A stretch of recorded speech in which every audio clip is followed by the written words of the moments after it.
each other like this every day. They do it to the struggle, the fight with one another. Replace it with the fact that our systems are broken, with the fact that the top 10 will always be first in line, the fact that we are killing our planet and allowing them to keep us divided. We must stand together and rise up. It's time we wake up, and that is a difficult truth.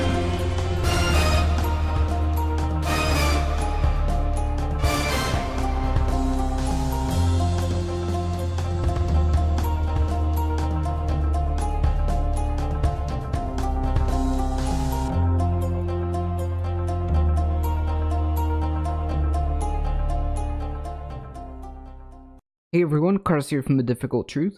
Welcome to episode 9 of the ADifficultTruth podcast, where we discuss multiple topics every week. A quick update, since this podcast is about 30 minutes, what I've started doing is cutting the different topics, sometimes it may be 3 or 4 topics, and make them their own videos. So if you want to watch just those videos to save some time, check out the YouTube channel, or if you're watching this on YouTube, links will be in the description below. Okay, so for our first topic of today, let's talk about all this hate for Bernie Sanders, and just put a broader point to it. This is not a drama channel, so I won't get too much into it, but you've seen the recent smears and attempt to bring down Bernie Sanders. The latest one being the DNC is thinking about changing the rules for the upcoming debate, eliminating the individual donor requirements, which is absurd. And I've also heard that there's rumors about rolling back the superdelegate rule, but we'll see. As his poll numbers start to rise, the severity of the attacks increased. Some of the events that happened in the past couple of weeks went from the completely farcical stories CNN put out there trying to paint Bernie as a sexist or something that culminated in this fun little exchange. Yesterday, and Senator Warren confirmed in a statement that in 2018, you told her that you did not believe that a woman could win the election. Why did you say that? Well, as a matter of fact, I didn't say it. And I don't want to waste a whole lot of time on this, because this is what Donald Trump and maybe some of the media want.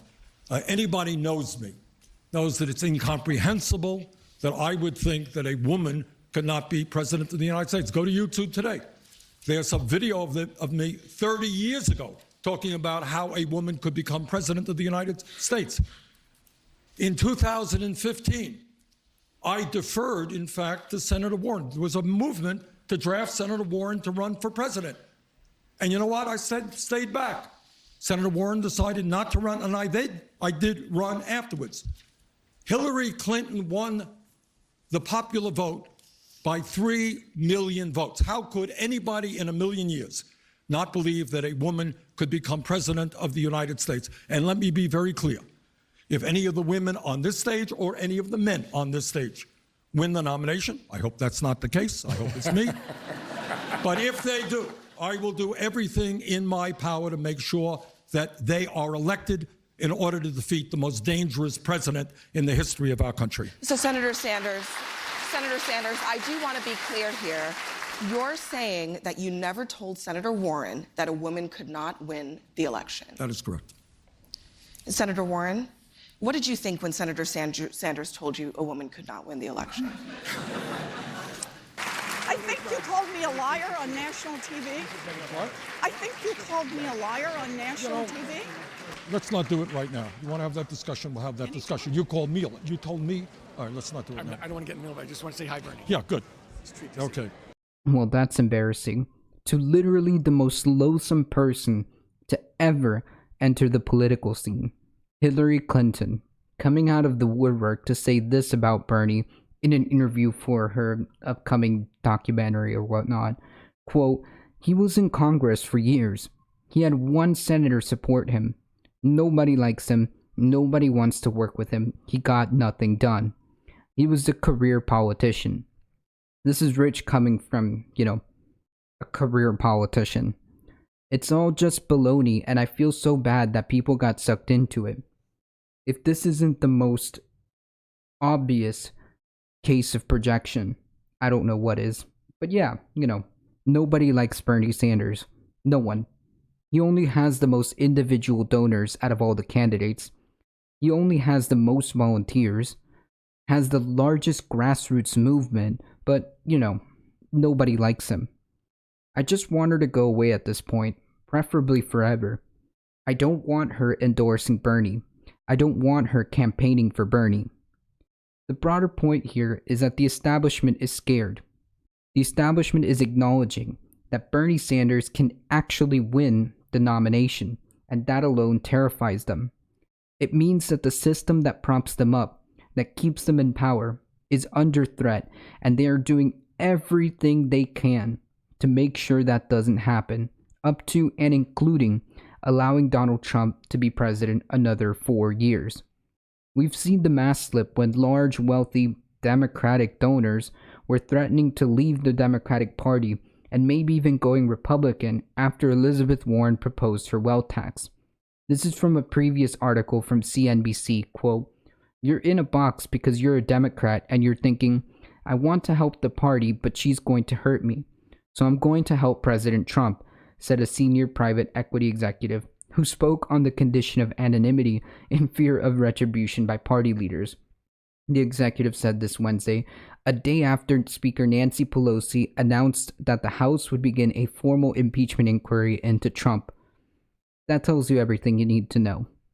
The article also stated that large Democratic donors threatened to sit out the presidential election or even back Donald Trump if Elizabeth Warren wins the nomination.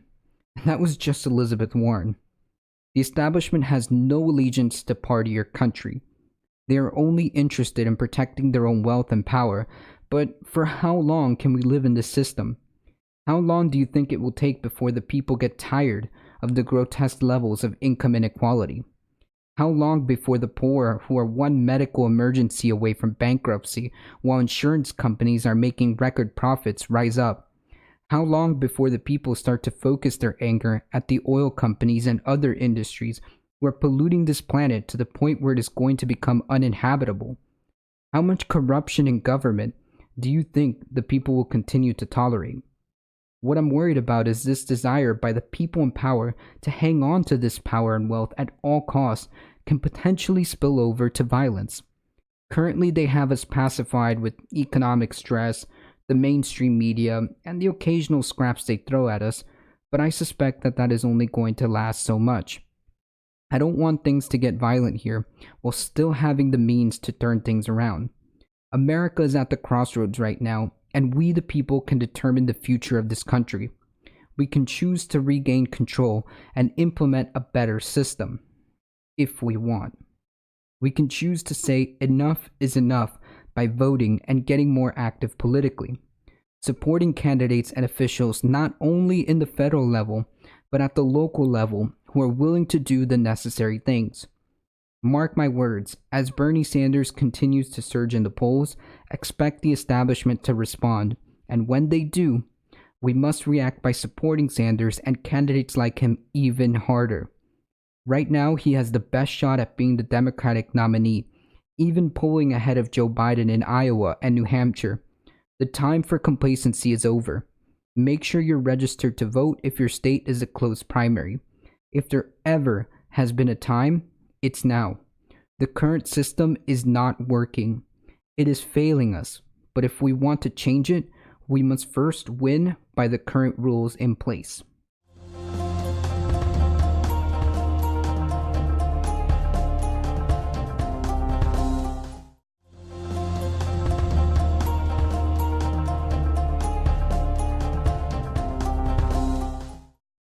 For our next topic, we're going to go over a case against Big Pharma for their role in the opioid crisis. This is a real problem here in the US. On average, about 130 Americans die every day from opioid overdose, and this is mostly perpetuated by capitalism. That's right. In fact, here, I'll prove it. When the pharmaceutical companies found out how addictive these drugs were, they didn't care how dangerous they were to the public. They hired more sales teams, and in this case had a scheme going where they bribed the doctors themselves. John Kapoor was the founder and executive of Insice Therapeutics. He has recently been sentenced to 5.5 years in prison for his role in this scheme. Him and 4 other executives were found guilty of bribing doctors to prescribe the potent opioid painkiller Subsys, which the company manufactured, including to people who didn't need it. Then, as if that wasn't bad enough, they also lied to insurance companies to make sure it was covered. Mind you, this opioid was meant for cancer patients and cost about $19,000 a month. There are some serious moral questions here regarding healthcare and how we treat people in this country if we're allowing drug companies to charge cancer patients $19,000 a month for a drug they may need. The Insight sales chief was also sentenced to jail for just a little over a year. According to an article from NPR, this sales executive hired a stripper to assist in persuading doctors to boost prescriptions. The woman was eventually promoted to lead a third of the sales force in the company. Quote, "I didn't think of who we were at Insight and how unethical what we were doing was," he told a judge on Thursday, according to Bloomberg. "The only thing I could think was how could I keep up with the fast and furious pace necessary to get ahead." Let me repeat that. The only thing I could think was how could I keep up with the fast and furious pace necessary to get ahead. Not the tens of thousands of Americans affected by this, not the cancer patients, some of which actually need this drug. No, it's about the money and getting ahead. I cannot think of a more clear-cut story to illustrate why we need to get private corporations out of healthcare, period. This was just one pharmaceutical company who got caught. There are many others, and let's not forget, the health insurance industry is not much different. They don't care about providing healthcare, they care about providing profits to their shareholders. When it comes to our lives and healthcare, there just isn't room for profit. I cannot see a moral justification why someone has to pay $19,000 a month for a medication. I cannot see a moral justification why someone has to choose between bankruptcy or life-saving care. I cannot see a moral justification why GoFundMe is the new health insurance plan and Uber the new ambulance, because even with insurance you may have to pay up to $500. There just isn't. But I digress. Although John Kapoor's 66-month prison term is extremely lenient, the prosecution originally wanted 15 years, and in my opinion, he and his co-conspirators deserve worse for their contribution to the opioid crisis. It did set an important precedent. This was a landmark case where corporate executives were charged under RICO, which stands for the Racketeer Influenced and Corrupt Organizations Act, and served as a powerful message to other big pharma executives who have helped fuel the opioid crisis. Looking at you, Sackler family. The message is you can and will be prosecuted criminally for your greed. No longer will it just be government fines that can be chalked to the cost of doing business. Jail time is on the table, ladies and gentlemen. This is exactly why you cannot leave something like healthcare to private corporations. You are allowing them to play with people's lives and health for profits.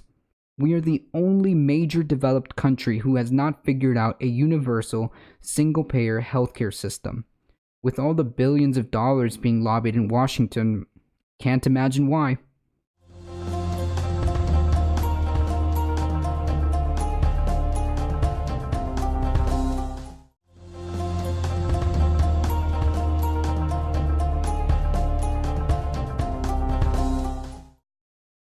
Okay, moving on to our third topic, water. One of the basic necessities of life, and one that you would think would be protected as much as humanly possible. Under this administration, however, this has become bizarro world where up is down and down is up.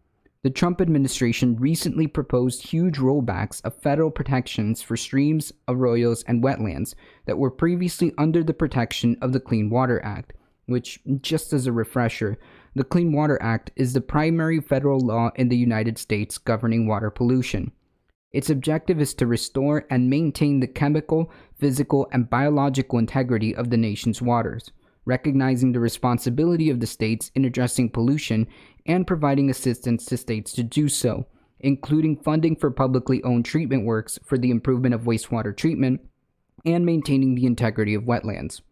The Clean Water Act was one of the United States' first and most influential modern environmental laws. Its laws and regulations are primarily administered by the U.S. Environmental Protection Agency, or the EPA, in coordination with state governments, though some of its provisions, such as those involving filling or dredging, are administered by the U.S. Army Corps of Engineers. Now, make no mistake, this was only done because Obama did it, and Trump's developer, builder, farmer, oil and gas buddies wanted to make a quick buck. It doesn't take an environmental science degree to understand the potential repercussions of diminishing protections for these waterways. If businesses are allowed to dump pollutants into these vital waterways, they could make their way into our drinking water, killing plants and animals along the way. Let me go off on a relevant tangent here. My parents, who were in Costa Rica at the time, saw Tico Fruit, which was a large agriculture company, dumping their waste into this small river. Eventually, the river got so polluted that there was no fish, and the animals who drank from it also started dying. My parents snuck in as part of a tour, took video, and went straight to Greenpeace. After a while, the government stepped in and Tico Fruit had to stop dumping waste. Slowly but surely, the river came back to life. The point here is, this only happened because someone took a stand and the government got involved. A government who actually cares about the environment.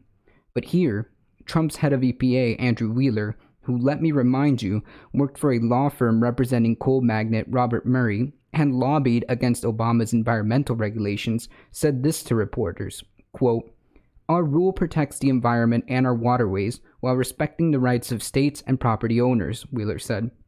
The rollbacks of the clean water enforcement strikes the proper balance between Washington, D.C. and the states, he said.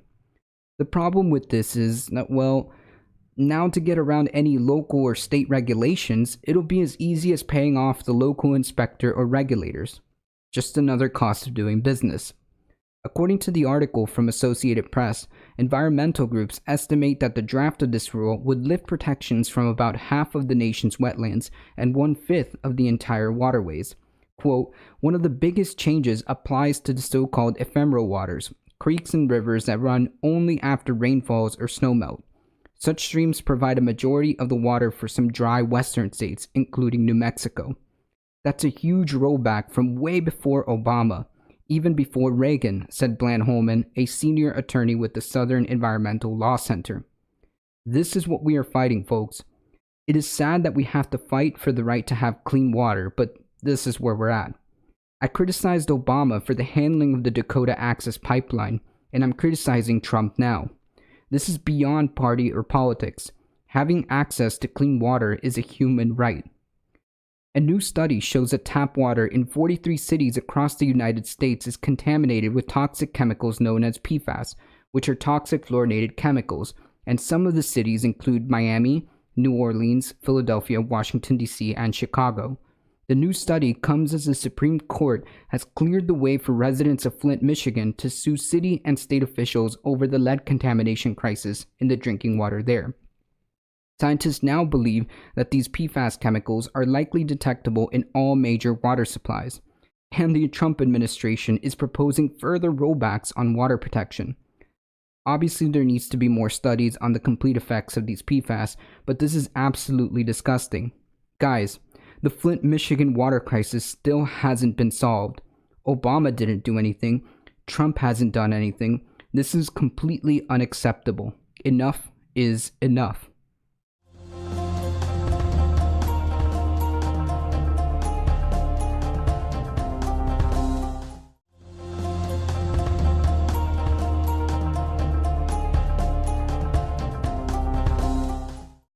For our last topic of today, yes, we are doing 4 because there is an extra topic I wanted to talk about. Amazon. This is something that was barely reported on, and as always, I'll leave a link to this article in the description below. Over 364 employees. The article states 364 at the time of writing, so there may be more at this point, have issued public statements criticizing Amazon's support of the oil and gas industry, as well as climate-denying think tanks. The group has called themselves the Amazon Employees for Climate Justice. Here's what's noteworthy about this whole story. Back in September of 2019, Amazon changed its rules on external communications after the group revealed it would stage a walkout in support of the global climate strike. Jeff Bezos then stated Amazon will work towards relying solely on renewables by 2030 and having net zero emissions by 2040. Then, Amazon implemented this rule change conveniently, where employees are not allowed to talk about the company's business without prior approval from management. At least 2 employees have been threatened with being fired for publicly criticizing Amazon's environmental policy simply for providing quotes to the Washington Post, which is also owned by Amazon, about how Amazon's cloud computing business contributes to oil and gas company exploration. The Amazon Employees for Climate Justice wrote a letter in support of these employees, which, let me read you a piece here. Quote, "Don't get us wrong, some comms policies make a ton of sense, i.e. for confidential projects, but allowing a corporation to silence us on its contribution to the climate crisis is a clear overreach of comms policy and effectively demands we give up our basic humanity and integrity in order to be employees. And it's not just about climate, it's also about our ability to speak up on other issues like racism and sexism in tech, treatment of warehouse workers, donations to anti-LGBTQ politicians, and complicity with ICE. Amazon has rebutted by saying that the employees are welcome to talk about anything inside the company and should voice their opinions at company meetings and lunches with executives, but they are dead set on enforcing their external communications policies. Spokesperson JC Anderson told CNBC, quote, "While all employees are welcome to engage constructively with any of the many teams inside Amazon that work on sustainability and other topics, we do enforce our external communications policies and will not allow employees to publicly disparage or misrepresent the company or the hard work of their colleagues who are developing solutions to these hard problems." But here's the thing. If these employees aren't misrepresenting or publicly disparaging the company with lies, then they should be able to talk about this freely by your own policy, no? Let's be honest, Amazon doesn't exactly have the best track record when it comes to treating their employees right, and they have been known to repeatedly lie about the things that go on in those dreadful Amazon warehouses. For example, people having to pee in bottles. That very embarrassing anti-union video. Employees getting hurt and told not to report their injuries. Pretty sure that's illegal. Employees getting fired for not meeting pick rates when, in reality, pick rates continuously go up until the employee can no longer physically meet them, just to have an excuse to fire them and replace them with someone fresh. Amazon drivers told to skip lunches to meet delivery deadlines. The list goes on and on. So what makes me believe Amazon when they say, oh, we'll be relying on renewables in 2030 and carbon neutral by 2040? Or that employees who work there shouldn't misrepresent the hard work of their colleagues who are developing solutions to these hard problems? Amazon, as the largest, if not one of the largest multinational corporation out there, does have a role to play in fixing climate change. All of these multinational corporations do. As much damage as they do, they can also turn that around and use their wealth and power to undo that damage. The question here is, are they willing to be a part of the solution? Or, like in my Costa Rica story, will people stand up and government step in and make them a part of the solution? We are running out of time, and as scientists continue to ring the alarm bells, nothing is getting done. I know I'm a broken record, I talk about this a lot, but I will continue to talk about this and keep bringing awareness to climate change until it is finally addressed. And one of our viewers, as we begin with the first of your questions, Albert Couillard said, are there two sides today? What are both sides? Well, the perception of both sides is in the public mind, and that's where there appears to be a debate about whether or not it's really happening. In the scientific community, there is no debate. It's clear. Clear. On the public side, there's been a very well-organized and well-funded campaign that we now know was funded by an oil company to put doubt in the public mind by saying, well, you know, maybe not, maybe not. On the scientific side, the United Nations went to the scientific community in 1988, and they asked the same question. Is climate change real? Are humans affecting it? And they gathered together the Intergovernmental Panel on Climate Change, the IPCC. They gathered 1,300 scientists from 50 countries, representing every climate part of the Earth, the entire Earth. And they asked them not to do original research. They said, why don't you gather all the research you can find that's already been published, that's already been through the scientific rigor. Gather it all together and tell us what you see. So they did that. Then they gathered this stuff together, they put that out for scientific review, and then they put out a report. And the majority, the overwhelming majority of all of them said, yes, it's true, it's going up, and humans are responsible for some of it. I've seen it, I've read some of it, and it's fine. They say economic impact is devastating. Yeah, I don't believe it. No, I don't believe it. A lot of these scientists are driven by the money that they receive. The report is nothing more than a rehash of age-old 10 to 20-year assumptions made by scientists that get paid to further the politics of global warming. We have created a climate change industrial complex in this country with billions and billions and billions of dollars at stake. A lot of people are getting really, really, really rich off the climate change issue. Catherine, are you just rolling in the dough? Is that why you're doing this? You're just cashing in? Rolling on the floor laughing is more like it. I got paid $0 to write this report. My salary would have been exactly the same if I had or hadn't. And if I were studying astrophysics like I used to, I'd probably get exactly the same salary as well. The reality is, I've found, is that people often accuse us of doing what they would do themselves in our position.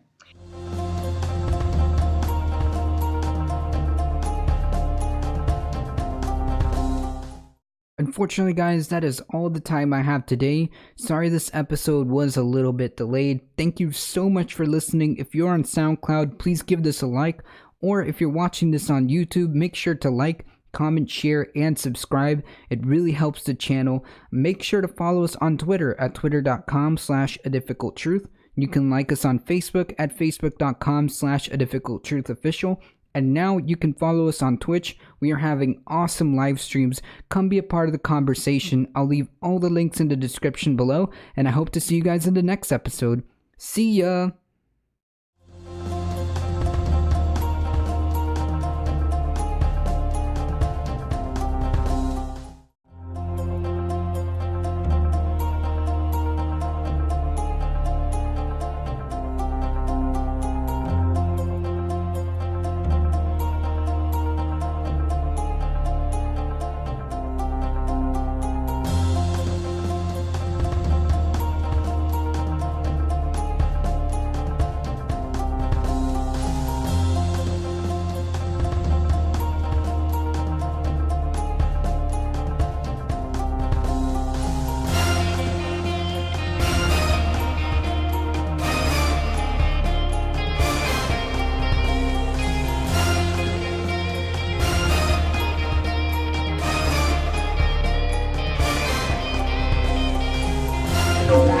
get so caught up in the day-to-day, just keeping your head down and fighting to survive.